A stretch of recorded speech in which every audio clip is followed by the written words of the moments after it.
Hi everyone and welcome to Club 3 episode 12 of Rolling in the Isles, an FM22 British Isles Journeyman series with me, the United City FM. Welcome along. So, since the last episode where we didn't do very well and we got beaten by our direct rivals in the league, Ruthin, 3-1 I think it was, things have been a bit better since. We've gone through in the cup competition, won a couple of league matches, drawn a league match as well. We're keeping pace with them at the top of the table, but we're not quite where we want to be just yet. Today, good opportunity for another 3 points.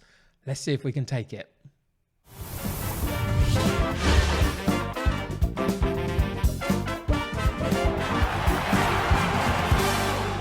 So yes, as I say, not exactly where we want to be just at the moment. We're sitting in second, which is brilliant in itself, but we are such heavy favourites for this title this season. If we don't actually do that, that's going to be very, very disappointing. What it feels like to me just at the moment is that for the first half of this season, there's a couple of teams that can compete with us. In the second half of the season, where teams begin to tire a little bit and you have to rotate your squads around a bit, that may be where we will begin to show our qualities a little bit more than we've been able to. We're doing fine at the moment. We're doing fine, but Ruthin are keeping pace with us, and it's not quite what I expected. I thought Airbus UK were going to be that team, and they're not. They're sitting mid-table. So just a little bit of an issue with Ruthin, but other than that, we're beating everybody else fairly comfortably, it feels like. And there's a chance for us to do that today. We're playing 11th position Holywell, so we're going to see how we get on with them. But ultimately, as I say, we're at the moment just keep plugging in and winning those games, trying to get as many points as we can and seeing where that takes us towards the second half of the season, where hopefully we will find a way to rise to the top. Let's see how we get on in today's match.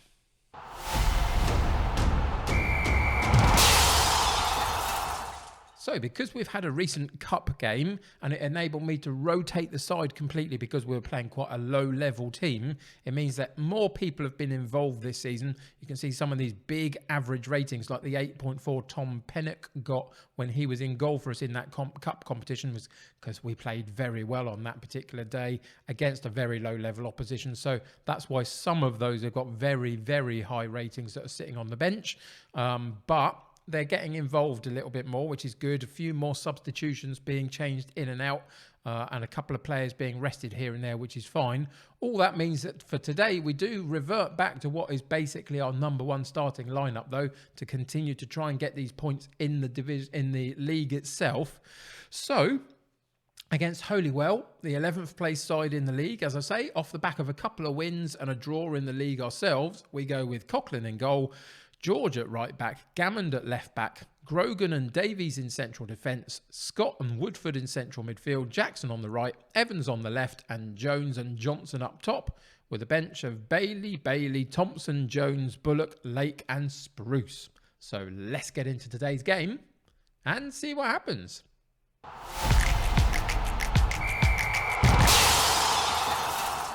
Quite a simple team talk to give, really. We're at home. We're against a lower level side in our league, should I say. So we're just going with this match should be winnable. Go and make sure we do. And that's as simple as we get, really. I expect to win. I expect 3 points. I expect us to keep a good run of form going and just keep putting the pressure on those around us until they break and potentially fall away and leave us at the top of the table. That's the way it's supposed to work. Of course, football and Football Manager doesn't usually ever quite work that simply, but in theory, that's what we're expecting. And we get an early highlight, 8 minutes in, and we've worked off the corner kick, I think it was, or a throw-in, maybe it was.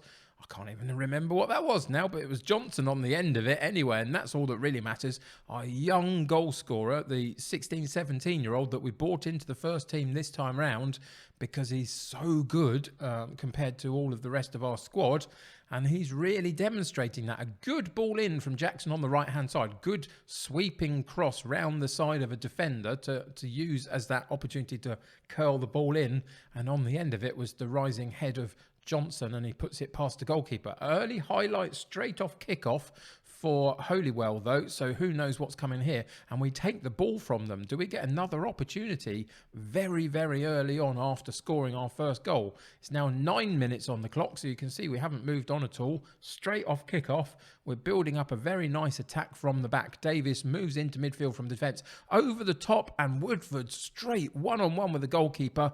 And unfortunately, the goalkeeper won that battle and managed to parry the ball away, and they clear the danger in the end. But all the pressure coming from us. A third highlight from a free kick, long range shot from Evans, our left-sided winger, and he curls one just over the top of the bar. There's another highlight very quickly at 12 minutes again.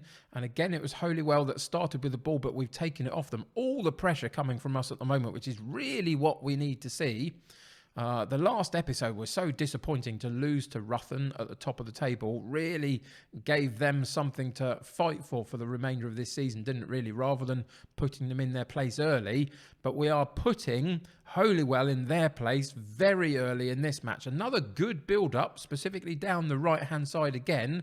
Jackson getting involved in the play here, puts it into Scott, onto Jones, who's come out wide from one of those striking positions. He curls a good cross into the box. And again, it's the youngster Johnson who gets on the end of it, this time with a hooked shot past the goalkeeper at the near post, which was really good finish. 9 shots at goal, 5 on target in the first 15 minutes of the game for us, and nothing for Holywell. That shows you how dominant we are with most of the teams in this division. 2-0 up already, very, very comfortable. As long as we can continue to play this way throughout the 90 minutes, we'll be absolutely fine. Of course, if we take our foot off the gas or get complacent, then there's still things there for Holywell to take from us. But just at the moment, as we just saw a sweeping free kick shot from them go narrowly wide, we're doing pretty well.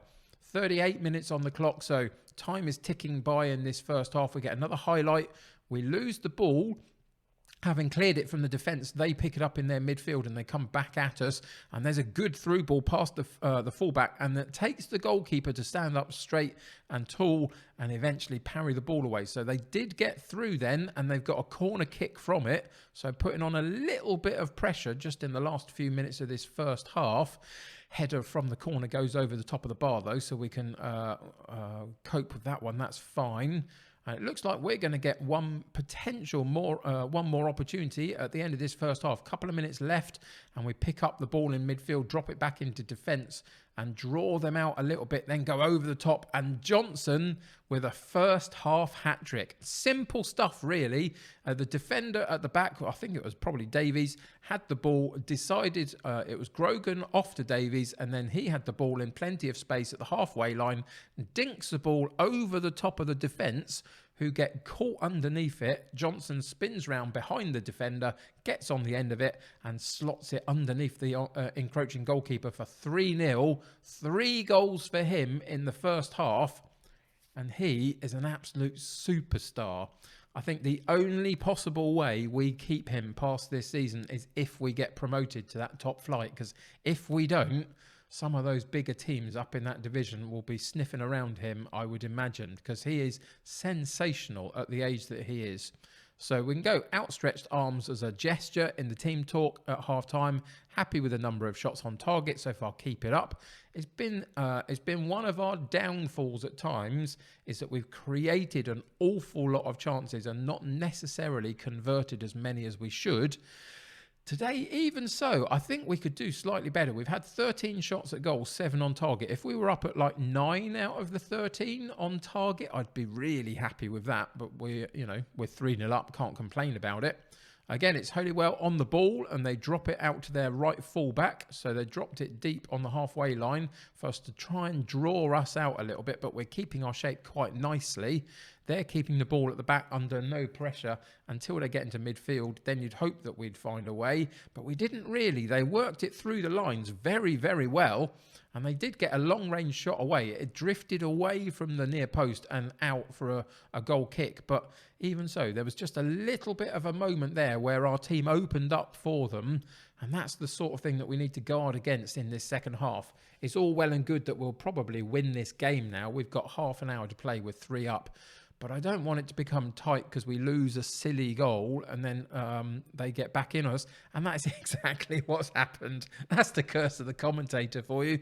A far-sided free kick right on the byline gets crossed in across the 6-yard box, and a very, very good header from Weaver.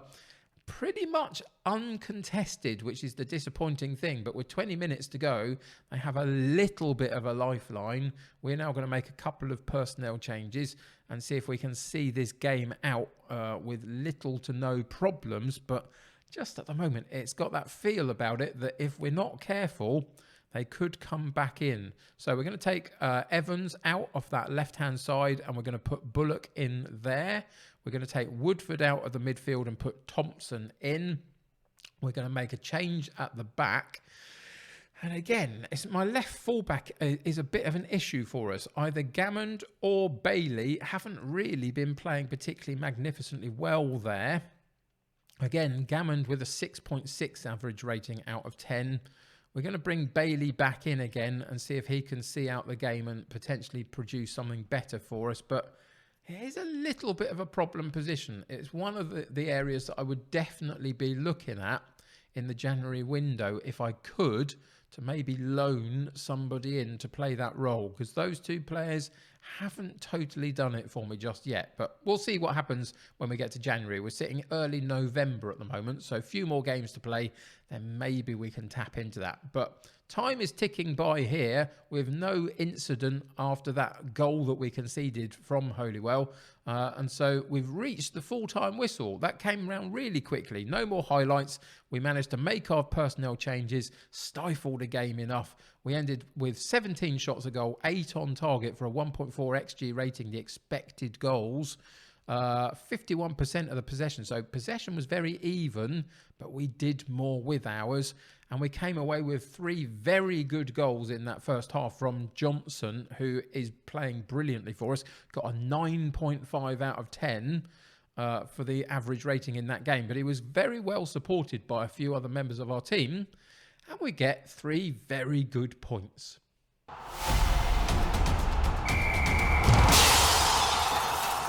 So today we came, we played, and we conquered. But then so did Ruthen again. Unfortunately, they beat Airbus UK 2 or 3-1, I think it was. 2-1, I think it was. And so they do stay at the top of the table. We are still 1 point behind them. But that's okay. Even if it just comes straight down to one game that we have to play them later in the season, hopefully we will get the 3 points from that and put them in their place a little bit. But just at the moment, we're keeping pace with them, which is good. A couple of other things to tell you about. Well, one primary thing I'd like to tell you about is Johnson. 15 goals he's scored this season so far in 12 starts at the age of 16 in the second tier of Welsh football. So he is an absolute superstar. For anybody that's joining us for maybe the first time, this is the sort of level of player we're playing with. Mostly, there's lots of gaps through his attributes, but that one key thing of 15 finishing and 14 composure in front of goal mean that at 16 years old, he's pretty exceptional at this level. So he's doing magnificently well. Very ably supported by a lot of other people, though, in our squad, specifically the likes of Brad Jackson down the right-hand side, which is great. So we're on a bit of a good run again, having put that Ruthen defeat behind us, and we now march forward into the next part of the season. So we are just approaching the end of the calendar year. We're in November currently. What we're going to do next episode, we're going to come back and play the last game of the calendar year, Llandudno, in the JD Cymru North League. And just before we go into that January transfer window. So we're going to get through to Llandudno, play that game next episode. Then I'll go through the transfer window, see whether I can find that left back that I really would like to find if possible. And then we'll come back out of the January transfer window and play that big game against Ruthen in the following episode. So big couple of episodes coming up. Can we find a way to get to the top of the table and take that spot in terms of promotion this season? But you can see there's the run of form we've been on, apart from the blip against Bangor City in one of the cup competitions. And remember, they're sitting at the top of the table in the top flight of Wales, so they're a good side. And then immediately we lost to the Ruthen in the league as well. Other than that, we're doing pretty well this season and showing why we're such strong favourites for the league, really. Can we find a way to get enough points to push Ruthin off the top spot, because there is only one promotion spot this season, remember. That's what makes this division so tricky, and why Colwyn Bay, even before I've got here and since I've been here, have been second for the last 4 seasons in a row. We're going to try and change that this time round. Let's see if we can do it. Come back next episode, see how we get on there against Llandudno. Until then, thank you for joining me today. I really do appreciate it. Hope you're all having a great time with your own Football Manager saves. Let me know about them in the comments below. It's always interesting to hear what other people are up to. Until next time, though, subscribe to the channel if you haven't already and join my United City community. The more the merrier. Click that like button on this particular episode. That'll help me get seen by more people. Go check all of the links in the description below to things like my Discord, my Twitter feed, my Patreon. All the good stuff's down there. Go check that out. Until next time, take care of yourselves. I'll see you very soon. Bye for now.